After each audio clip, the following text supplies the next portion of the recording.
僕の名前は小次郎。今日高校1年生になる。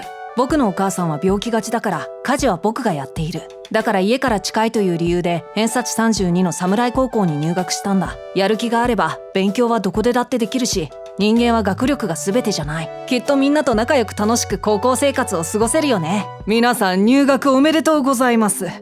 金髪にピアス？この人たちが僕の同級生？校長先生が話してるのに普通にスマホいじってるっていうか、いろんなところで雑談してる声が聞こえる。一応今日は入学式だよ。さっき僕の隣にいた人ってあの人がお父さん？すごい格好。この後も僕は驚きの連続だった。特に驚いたことを5つ紹介しようと思う。小次郎、片付け頼む。はい。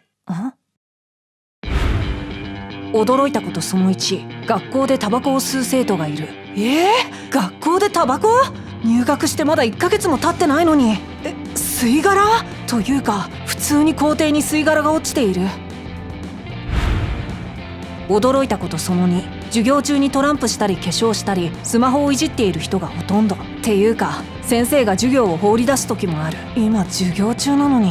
期末テストをします。今日は難しめだが頑張れよ。驚いたことその3、期末テストはアルファベットを書かせるだけの問題だった。ちなみに数学は最後まで四則演算、最後にちょこっと分数と小数点が出てきた。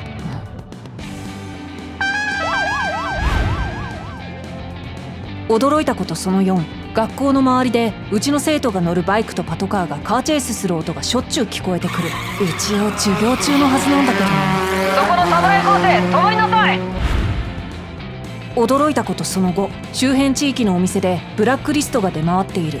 侍高校の生徒はなかなかバイトで採用されない。何年か前にもある店でブラックリストが流出してたけど、本当にそういうのあるんだな。とそんな感じで驚きの連続だったけど、気がつけば僕も高校3年生になった。風紀的な問題に目をつむれば意外とみんなフレンドリーで、いじめもほとんどなかったから意外と快適だった。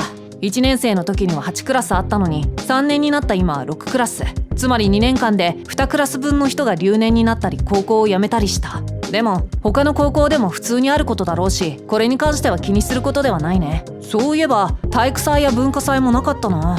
先生企画をめんどくさがってたのかな。修学旅行もグループ行動させてくれなくて、ずっとクラス単位で団体行動だったしな。おい小次郎、聞いたか？佐々木のやつ4年生大学に行くらしいぜ。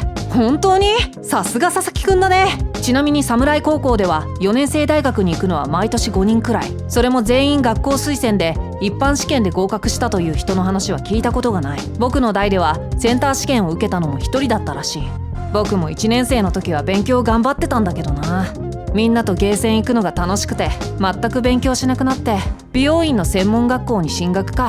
人生わからないもんだね。環境で人は変化する。もしも勉強を頑張りたいならやっぱり偏差値の高い高校に行った方がいいと思う。偏差値の低い高校では勉強すると異端の目で見られるし、努力を放棄したくなることや遊びの誘惑がとても多い。勉強するのも当たり前という環境なら習慣として勉強ができる。